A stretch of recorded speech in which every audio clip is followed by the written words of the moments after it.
Hi everyone, and good morning. And for those of you who were here yesterday, welcome back. And for those joining for the first time this morning, it's good to have you with us for the final pack day of Digital Europe's annual gathering, Masters of Digital 2021. As was the case on day one yesterday, it's my job to quickly remind you how best you can maximize your time with us today before I hand over to Cecilia from Digital Europe. I promise to be very brief, and you can find much of what I refer to here in the reception page of the platform for quick reference. So we're currently in the stages area, and this is where much of the content will be delivered, both the plenary main stage sessions, but there will also be some fascinating healthcare-related podcasts taking here in the stage over lunch today, so keep an eye out for those. On the right of your screen, you should see the chat area, and this is where you can post your comments and your questions for the speakers and discuss publicly with your fellow participants your thoughts and your ideas. And you can then, if you wish, slide across into direct one-to-one messages using the People tab, which is also there on the right-hand side next to the chat option. And that's where, under the People tab, you can view other participants, you can chat with them, and even invite them to one-to-one or video group calls. And sticking with the right-hand side of the screen, we'll also be launching numerous polls across the day, and these will appear in the same right-hand panel. On the left of your screen, you'll see the reception page, which is which I referred to earlier, and the stages, which I've already referred to, and that's where we are now, and also the networking and the expo tabs. The reception page carries your principal, practical, and logistical details. So do check that out if you've not done so already after this coming session. We were delighted with the level of engagement from the more than 2,000 people who joined yesterday. Lots of positive feedback on the networking tools in particular. So I'd encourage you, again, to give that networking option a go, found on the left-hand side of the screen when you have some time. Finally, the expo area. And this is the other section of the platform where you can watch great content and find out more on the work of Digital Europe, the generous sponsors of this year's event, and other important projects. When we're live in the stage or in the expos, there will be a red live button to help guide you, but do also keep one eye on the chat on the right-hand side, where we will be signposting for you throughout the day. It'll be no surprise that an event of this stature was trending on the social channels yesterday, and a reminder that the hashtag is MOD2021. So that's it from me. Do explore the platform in more detail when you have time, and reach out to us in the chat with any questions that you may have. And I wish you an excellent final day of Masters of Digital 2021. Thank you very much.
Good morning, everyone. My name is Cecilia Bonefeld-Dahl. I'm the Director General of Digital Europe, and on behalf of 36,000 companies in Europe and 40 associations in the European countries, I would like to welcome you to the Masters of Digital 2021.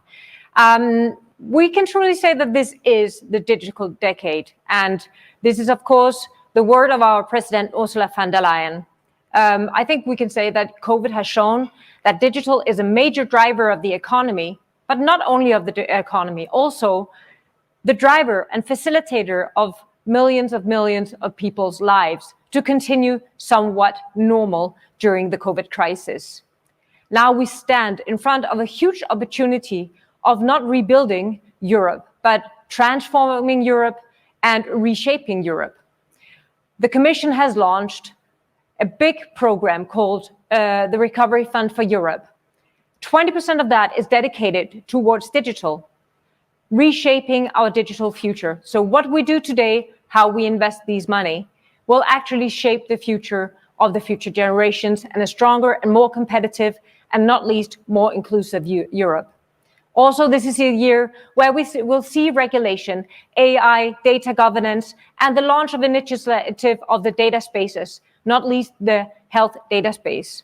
Today is actually the World Cancer Day, and the European Commission has just launched their plan for beating cancer. Technology, artificial intelligence plays a major role, and actually 2 of the unicorns nominated for the Unicorn Award today are actually working directly with AI in cancer research and diagnostics. So, welcome to this very exciting day. Let me just recap a few things from yesterday before I look at the agenda of today. We had the honor of introducing President of the Council, Charles Michel, and he said, let's make Europe the digital powerhouse. And he described strategic autonomy for the EU. To me, it means resilience, more autonomy, less dependency. It is about being able to make choices in an open global environment. It has nothing to do with protectionism, on the contrary. We heard about the financing programs, the recovery funds, how to spend it, and that 12 plans has come in, still missing 15. And we also learned that a front-runner country like Spain and awarded Nadia Calvino with the Master of Digital Award for her great work on the digital recovery plan of Spain, giving funding to upskilling of the population, giving them digital skills, connectivity, and also looking at releasing public data. Very timely, clear KPIs, clear plan, and a high involvement of stakeholders in society. We listened to the ambassador of the EU to US, Mr. Ambassador Lambrinidis. He spoke about the new collaboration of EU-US and how we will work together on new technologies, AI, data privacy, and not least the big challenge of data flows, where we right now face huge challenges. We also heard Mr. Hubert Tardieu, CEO of the Gaia X initiative, talking about how the Gaia X initiative will be the cradle of trying of new regulation in different industries, building also the data spaces on top on a secure infrastructure, and how this initiative will be very important actually to let and test regulations before they hit markets in Europe. We set a common target in the panel of the Year of Data to actually let the data economy go from 3 to 6% of the economy in 2025. Today, only 12% of SMEs are using data in their products and services. We would like to aim for 50%. Today, only 25% of the companies are using cloud solutions. Let's aim for 50%. Also, we heard the CEO of Ericsson speaking about how Europe has one big leadership position in tech, in 5G, but that we don't really use it and deploy it in Europe yet. 90% of their markets are outside EU, and there is a huge investment gap in actually rolling out infrastructure. And last but not least, we heard the panel on skills, on how important it is to actually be inclusive and leave no one behind in the digital decade. We need to make sure that equal terms are for men and for women, but also for all citizens to be able to participate in the digital decade. Today, a great program is awaiting us, and you have just seen a few of the excellent speakers. We will welcome the President Ursula von der Leyen, who will speak about the digital decade and how EU is taking leadership both in the regulatory agendas, but also in the investments. We will welcome in a minute Minister Schulze from Germany, who will speak about how technology is a great driver of the green transition of Europe and maybe even the world. Then we will welcome a panel of great speakers, but also the Commissioner Kyriakides, who is the Commissioner of Health, and she will also speak about how AI and other new technologies can help to beat cancer and to make a better health system in Europe, something that is really shown to have a great need for a European health data space. She's the driver of that, and we are great supporters. Then, last but not least, we will have Commissioner Gabriel, who the 4th year in a row will hand out the Digital Europe Unicorn Award.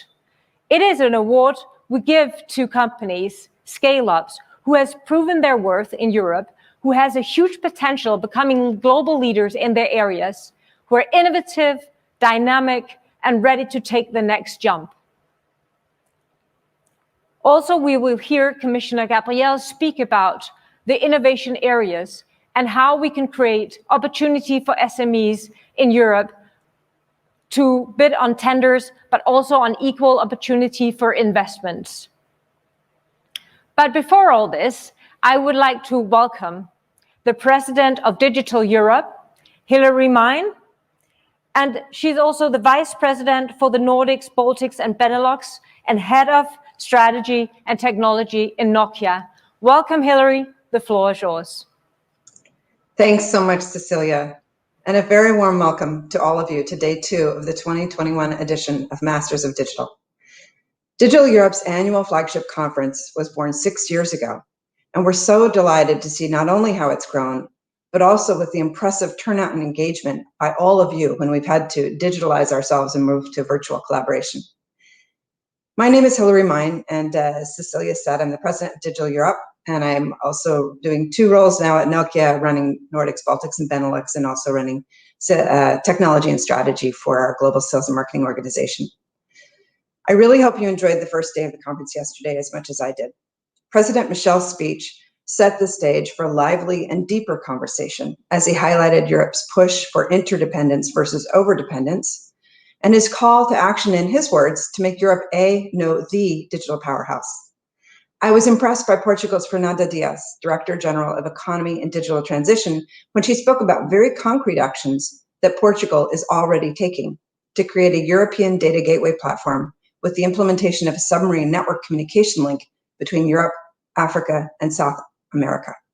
And I was impressed by the Spanish digital plan, as outlined by Vice President Nadia Calviño, for being ambitious yet extremely tangible.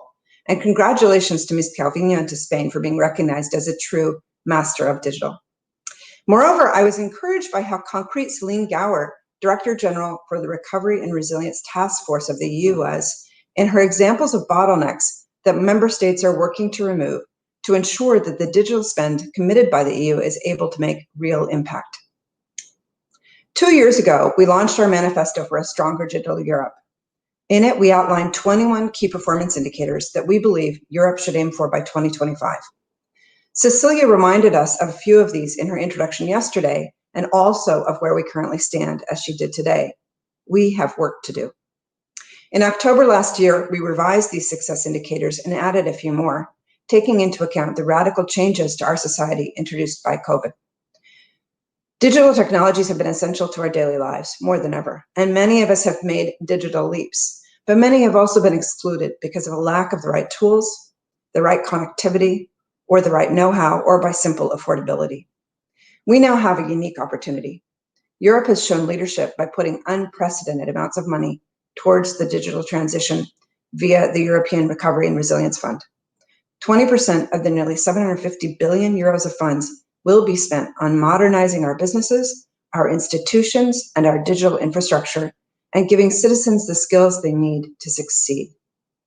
I want to thank the European leadership for their foresight, and I look forward to hearing more of President von der Leyen's vision in her keynote today at 3 o'clock.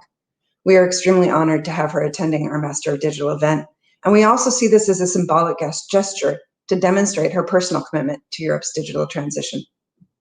We must now use this opportunity to reinvent our economy and retool our society to be more digital, inclusive, innovative, and resilient. And of course, an integral component of this reinvention is also to support our collective sustainability goals. The job is only starting, and the urgency to execute is high. 2021 is all about execution. National governments must now submit how they will spend their funding allocations. We are worried that 3 months before the deadline, only 15 of the 27 draft national recovery plans have not been made public. That means we still have only 90 days left, time that we'd hoped would be used to discuss, align, and identify where synergies are possible and fine-tune those drafts. Now is the time for concrete actions, and time is of essence. Values are the basis of a well-functioning society, and so is financial stability. In the new normal world, more than ever, financial stability depends on our competitiveness and innovation capacity. The investments we make with the Recovery and Resilience Fund will shape the future our children will live in and the future their children will live in. And as we heard yesterday, it's urgent that we define them clearly and embark on real execution projects. That's why back in October, Digital Europe launched our Digital Investment Plan for Europe. It outlines 5 key investment areas, along with 10 concrete pan-European projects that will support the long-term vision of a green and inclusive digital Europe, as well as giving a much-needed boost to the economy. Let me mention a few of these. From my experience at Nokia, I know very well the transformative effect that connectivity can have on households and business. At Digital Europe, we say that by 2025, 70% of European households should have access to super-fast broadband, while 100% regular broadband coverage is imminently required. By 2025, we also call for 5G to cover at least 200 million users. To get there will require sustained investment, especially in rural areas, in order to close the digital divide. Mr. Ekholm, Ericsson's CEO, was quite eloquent, if blunt, at MOD yesterday about Europe's need to catch up with US and China on our connectivity, our digital highways. And while he emphasized mobility, fiber is required to connect 5G sites, data centers, and more. And basic physics means fiber will always be the ultimate transport of choice for bits and bytes. Digital infrastructure is held back today and will continue to be held back not just by investment, but by the myriad of other challenges so clearly articulated by Director General Celine Gower, challenges like the complexity of permitting processes. And as we heard yesterday from Cecilia and again this morning, 2021 can be called the European Year of Data, with several significant legislative proposals in the pipeline. Data is the key to innovation and growth in the modern economy. And President Michel mentioned this as well. But for some companies, particularly smaller ones, they're not yet able to access, share, and benefit from enough of it, which impedes their potential. There are regulatory reasons behind this, of course, and as we heard in detail yesterday, the creation of European data spaces will be a huge step forward, also for SMEs, not least combined with European cloud and edge cloud infrastructures. But investment should also be made at various levels of government to ensure that we can unlock the vast amounts of public data and to stimulate overall demand for data and cloud-based services. And let me clarify, as did some participants yesterday in the chat, SME or SME refers to small and medium enterprise. It's not just about startups. The majority of business in any economy, both in number of jobs and revenues, are SMEs. They range from the entrepreneurial neighbor who runs a cleaning service to the family in your town that owns a small chain of restaurants to your dentist and many, many more. Digitalization matters for all of them to compete and thrive. By 2025, we say that 50% of European SMEs should be using data analytics to ensure they're not left behind. The current figure is only 12%. This is not an overnight fix. It requires data spaces and regulation to be addressed, but also skills. One of my favorite examples from our paper in October comes from Digital Europe member IVSZ, the Hungarian National ICT Association. Working with IFCA in Hungary, they launched iPar 4.0, a free program providing hands-on experience and knowledge to micro and small businesses to learn about Industry 4.0 technologies and their applicability, and thus increase their competitiveness. The project integrated a variety of services in its small business support, from technology workshops and demonstrations to business planning and production practices. Thanks to a very hands-on and holistic approach, the small business participating in the project reported increased productivity, more efficient communication with clients and suppliers, and increased use of AI and automation tools in production plans. To date, the program has reached 2,600 small businesses, and 131 of those have completed a digitalization roadmap. That may sound small, but that is scalable, and that's the hard work we need to do to start to get small business really fully engaged in the digital economy. Digital Europe's membership has grown nearly 40% in the last 4 years. What's especially revealing is that while, of course, we've welcomed many ICT companies, our membership is increasingly becoming diverse, integrating businesses from vertical sectors like manufacturing, finance, and not least healthcare. We've become the organization for digitalizing companies in Europe, and we are honored to take on that challenge. Why are all these companies joining us? They're joining us because connectivity, digital, and data are the keys to growth and innovative excellence for all sectors. All types of companies now depend on high-quality data and trustworthy artificial intelligence to improve supply chains, increase energy efficiency, reduce our carbon footprint, and even build life-saving cancer diagnostic tools. Our role is to help create the right conditions in Europe for them to do so. As I said before, we're committed to building a stronger digital Europe. We are also committed to bringing along other nations on that journey. We want to build a stronger digital world through alignments of tech policy and standards, and we do that through close coordination with all our major trading partners. In that spirit, we congratulate President Biden and Vice President Harris on their inauguration and sincerely look forward to the revival of a great transatlantic friendship and a digital policy dialogue.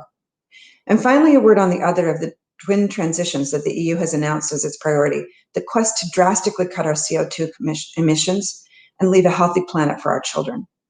In the next panel, you'll hear from a group of industry experts, policymakers, and top thinkers on how we can best leverage digital technologies to help reach our climate goals. By 2025, Digital Europe has set a target to capitalize on the potential of digital technologies to reduce CO2 emissions by 20%. This is an ambitious target, but one that, according to studies, is within reach and is necessary. I'm very much looking forward to that panel, as well as the rest of the day's program, which includes keynotes from President Ursula von der Leyen, Commissioners Gabriel and Kyriakides, as well as our next speaker, German Federal Minister for the Environment, Minister Schulze. But before that, I'll pass back to Cecilia, and thank you so much for your active participation yesterday. Please stay engaged today and enjoy the day. Thanks, Cecilia. Back to you. Thank you so much, President Mein. I'm honored to have such a noble president that really can kind of cover everything from connectivity to the Green Deal. I just want to mention a few things. All the KPIs that you heard Hilary mention, they are actually on our website, and we just launched a website yesterday where you can look at the different categories, KPIs within green technologies, KPIs within CO2, KPIs within digital and connectivity. So please use our website. Also, I want to tell you that later today, we will launch our report on scaling up in Europe, analyzing what the challenges are to scale up in Europe, but also what the great opportunity and investments should actually be of the future. Yesterday, we have 3K, so 3,000 registrations, and we had nearly 2,000 participants yesterday. We had 500 visiting our expo area and 500 who took part in the networking. So please stay on board for the full day to actually watch the event. Thank you so much. Be right back with the introduction of Minister Schulze in a second.